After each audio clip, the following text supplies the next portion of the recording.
Hi hello ನಮಸ್ಕಾರ, foodie fashion ವರ್ಲ್ಡ್ಗೆ ಸ್ವಾಗತ. ಇವತ್ತು ನಾನು ಮಾಡ್ತಾ ಇರೋ ರೆಸಿಪಿ ಹಾಗಲಕಾಯಿ ಚಟ್ನಿ. ಹೇಗೆ ಮಾಡೋದು ಅಂತ ನೋಡೋಣ ಬನ್ನಿ. ಫಸ್ಟು ಸ್ಟವನ್ನು ಆನ್ ಮಾಡಿಬಿಟ್ಟು ಹಾಗಲಕಾಯಿಯನ್ನು ಕಪ್ಪಗಾಗೋವರೆಗೂ ಸುಡಬೇಕು. ನೋಡಿ ಹೇಗೆ ಸುಟ್ಟಿದೆ ಅಂತ. ಇದನ್ನು ಚೆನ್ನಾಗಿ ವಾಶ್ ಮಾಡಿಬಿಟ್ಟು ಸಣ್ಣ ಸಣ್ಣ ತುಂಡುಗಳಾಗಿ ಕಟ್ ಮಾಡ್ಕೊಳ್ಬೇಕು.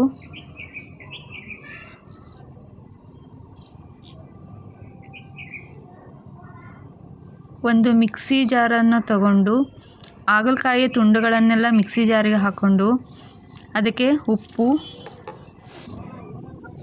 ಬೆಲ್ಲ, ಹುಣಸೆಹಣ್ಣು, ಬೆಳ್ಳುಳ್ಳಿ, ಖಾರದ ಪುಡಿ,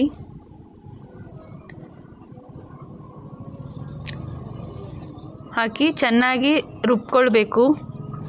ನೋಡಿ ಹೇಗಾಗಿದೆ ಅಂತ. ಇದನ್ನು ಒಂದು ಬೌಲ್ಗೆ ಹಾಕ್ಕೊಂಡು ರೊಟ್ಟಿ ಜೊತೆ ತಿನ್ನಬಹುದು. ಈ ವಿಡಿಯೋ ನಿಮಗೆ ಇಷ್ಟ ಆಗಿದರೆ ಲೈಕ್ ಮಾಡಿ, ಶೇರ್ ಮಾಡಿ, ಕಮೆಂಟ್ ಮಾಡಿ ಮತ್ತು ಸಬ್ಸ್ಕ್ರೈಬ್ ಆಗಿ. Thank you for watching.